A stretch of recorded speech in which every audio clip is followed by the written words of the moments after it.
y territorios, entre esos el de Iniciativa Popular presentado por la FENOCIN con el respaldo de unas 30.000 firmas. Los 4 restantes proyectos fueron elaborados por distintos asambleístas y ahora pasan a la Comisión de Soberanía Alimentaria, que debe unificar las ideas y elaborar un informe para primer debate. Una ley de tierras, por cierto, que buscará saldar esa deuda histórica que reconoce el propio gobierno en cuanto a una revolución agraria siempre ofrecida y nunca cumplida. Asambleísta, buenos días y muchas gracias por estar con nosotros. ¿Qué debería especificarse en la ley de tierras para cumplir con ese reto? Buenos días, Stephanie, y buenos días al país. Yo creo que así reconocemos de que en el tema de la revolución agraria le estamos debiendo al país. Yo también suscribo esas palabras, pero sobre todo de que nunca es tarde para empezar. Nosotros dentro de la revolución agraria no es solamente una ley de tierras. La transformación agrícola, la transformación sobre todo desarrollo agropecuario, es lo que ha venido ejecutándose como política de Estado, pero ahora es necesario, así es, un cuerpo, una normativa jurídica que haga posible de que esto, de lo que estamos planteando a través de las diferentes políticas públicas, se plasme en una verdadera ley. Han ingresado 5 proyectos de ley, eso es cierto, a la comisión, estamos tratándolo ya dentro de la comisión, hemos hecho un cronograma de trabajo, la idea es ponderar los 5 proyectos, pero sobre todo generar un gran debate nacional de la problemática, no solo de la tierra, sino de la problemática agraria que existe en el país, que es lo que nosotros hacemos. Y sobre eso el tema de fondo es cuál es la definición que van a emplear sobre lo que significa o lo que es una revolución agraria. Y sobre eso escuchemos lo que dijo el presidente Correa el sábado sobre los puntos en que se debería trabajar y en cambio lo que cree Luis Andrango, presidente de la FENOCIN. Su misión, querido Javier Ponce y todo su equipo, INEA, etcétera, no es tan simple como esto. Ya tenemos la mejor semilla, ya tenemos los mejores ganados con mejoramiento genético. Ahora que hasta el último campesino de nuestro país solo pueda tener esa mejor semilla y ese mejor ganado. Olvídense del resto, compañeros. Hay muchos problemas, acceso a la tierra, acceso al agua, entonces estamos trabajando. Solo con eso ya hicimos la revolución agraria pasando a la historia. Si se puede hacer el resto, en buena hora. El problema en el Ecuador es que no se puede hacer una reforma agraria como en otros países extendiendo la frontera agrícola. El Ecuador tiene una concentración poblacional por territorio bastante concentrada, entonces la única forma para promover un proceso de distribución de tierra es la afectación de propiedades privadas. Y entonces, ¿una revolución agraria implicará o no repartición de tierras? Estefany, en primer lugar hay que reconocerle al país de que aquí en nuestra Constitución prohíbe todo tipo de confiscación, porque se está dando ya imágenes o sobre todo comentarios de que se va a confiscar o no se va a respetar la propiedad privada. Se va a respetar absolutamente la propiedad privada con total responsabilidad como ordena la Constitución en el artículo 323. Entonces, pero luego de eso hay que hacer una evaluación. Es cierto que los datos de redistribución de tierra, el acceso a la tierra han sido limitados. Existe una reforma agraria desde los años 70, la actualidad ya no está acorde ni siquiera con la realidad nacional poblacional que tenemos dentro del Ecuador. Entonces nos corresponde a nosotros justamente dentro de esta ley garantizar el acceso a la tierra, pero de una manera ordenada, con seguridad jurídica, pero de esta manera de redistribuyendo. En este caso nosotros lo que tenemos que hacer es evaluar cuántas son las unidades productivas que existen en el país, no el número de hectariaje. Yo creo que la discusión del latifundio, del minifundio son importantes, pero no estoy de acuerdo en el tema de delimitar mediante hectáreas o delimitar mediante los planteamientos que se deciden por unidades productivas. Pero ya vamos a hablar sobre algunos de esos aspectos, pero antes el presidente dice, bueno, ¿qué implicaciones? ¿Cómo avanzamos en una revolución agraria? Que los campesinos puedan tener semilla, que puedan tener ganado. Esa es una prioridad. ¿Cómo se puede poner en práctica eso a través de un proyecto de ley, digamos, no dando tanta prioridad al tema de la repartición de tierras que se está discutiendo, sino de lo que implica, según palabras del presidente, esta revolución? Así es, Stephany, por eso suscribo el tema de que una ley de tierras no es simplemente quitar tierra y dar a otra persona, no es distribuir el complejidad. En el tema de la tierra es poder garantizarle a todas las personas el acceso a la tierra, pero no solamente a la tierra, sino a democratizar los factores que generan producción, que es el crédito, que es la semilla. También estamos tratando ahorita la ley de biodiversidad y semillas, estamos tratando dentro de la comisión. Entonces, estas son leyes que son conexas y que nos van a hacer posible de verdaderamente ejecutar una verdadera transformación en el tema agrario. Tenemos 4 proyectos de ley dentro de la comisión que tenemos que trabajarlo, la de iniciativa ciudadana es mandatoria, tenemos para arrancar el proyecto de ley 6 meses, no contando con esto los plazos de la Asamblea Nacional,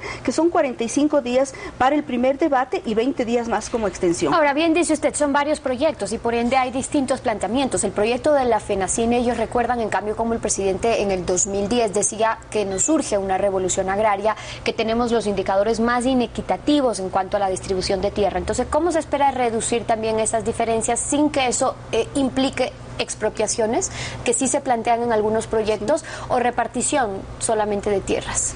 Yo creo que hay que ser, en este caso, coherentes, abrir un diálogo nacional para justamente todos los sectores, no solo los sectores de las organizaciones campesinas, indígenas, un problema de la tierra, sino de todos los que estamos en las ciudades, de todos los productores, de la gente que son parte de las organizaciones de cámaras, de los pequeños productores, todos ellos tienen que ser parte. Vamos a hacer un lanzamiento, Stephanie, de un Congreso Nacional de la Tierra, con experiencias internacionales, en donde queremos que sea de altísimo nivel, no con asambleístas, sino como delegados de este Parlamento, todas las organizaciones, representantes de la comunidad civil, representantes de consumidores, absolutamente todos, para que sea un debate el que nos genere, en este caso, cómo se va a orientar dentro del proyecto de ley esto que para nosotros es sumamente importante. Sobre todo, cómo van a sobrellevar ciertas diferencias que son claras. Por ejemplo, la FENACIN plantea en ese mismo proyecto de iniciativa popular, en el artículo 35, dice que en caso de altos niveles de pobreza o alto nivel de migración en un cantón o en una parroquia con datos constatados, el Estado podrá declarar un predio de interés nacional y expropiarlo.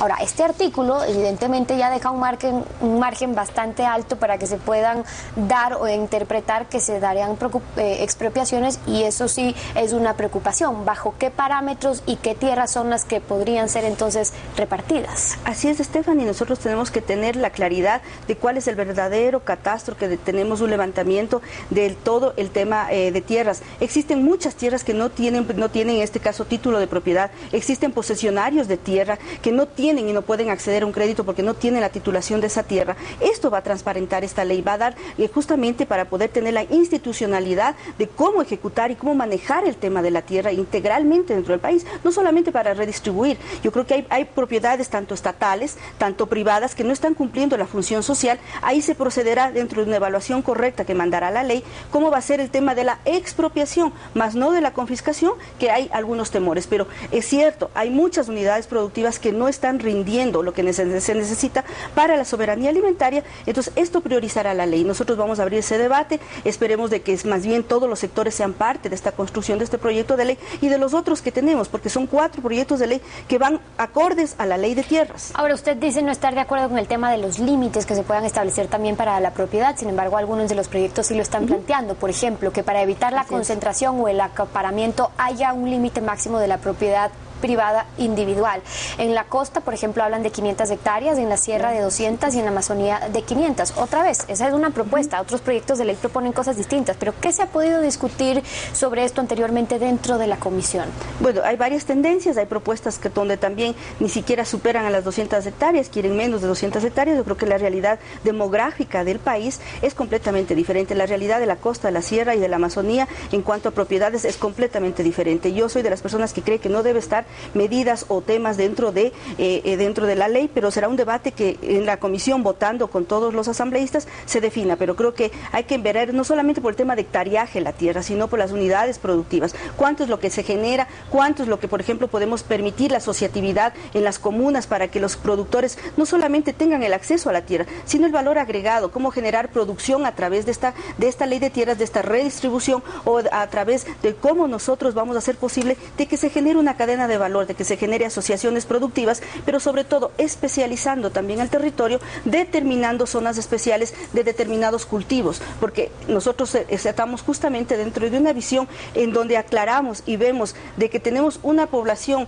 muy demográficamente condensada en ciertos sectores, pero lamentablemente desperdiciada en cuanto a territorio y sobre todo en tema de producción agraria en otras. Bueno, estos son temas que va a tener que discutir ahora la comisión. Hay 5 proyectos de ley, el de la FENACIN es de iniciativa popular y esta cuenta con el respaldo de 30.000 firmas y otros 4 presentados por los asambleístas. ¿Qué procedimiento, ya para terminar, solamente para tener claro los plazos que siguen? ¿Qué procedimientos siguen una vez que llegue al Ejecutivo, incluso cuando hay un proyecto presentado con el respaldo popular que tiene también un trámite distinto?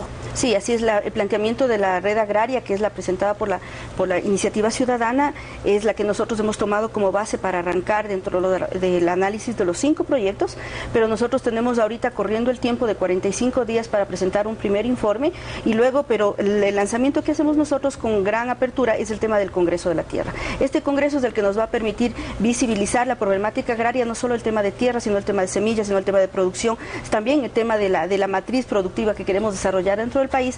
Esto es lo que nosotros hacemos dentro de estos 45 días, en donde nosotros tendremos una discusión abierta, clara, transparente dentro de la Asamblea, pero sobre todo con la fortaleza que nos darán todos los representantes. Como les digo, el problema de la tierra no es un tema solamente de las comunidades del sector rural o de los sectores campesinos, es de todos los ecuatorianos y eso es lo que nosotros priorizaremos. Y en un primer informe, en 45 días ya se podrá saber qué fue lo que acogió la comisión. Muchísimas gracias, asambleísta.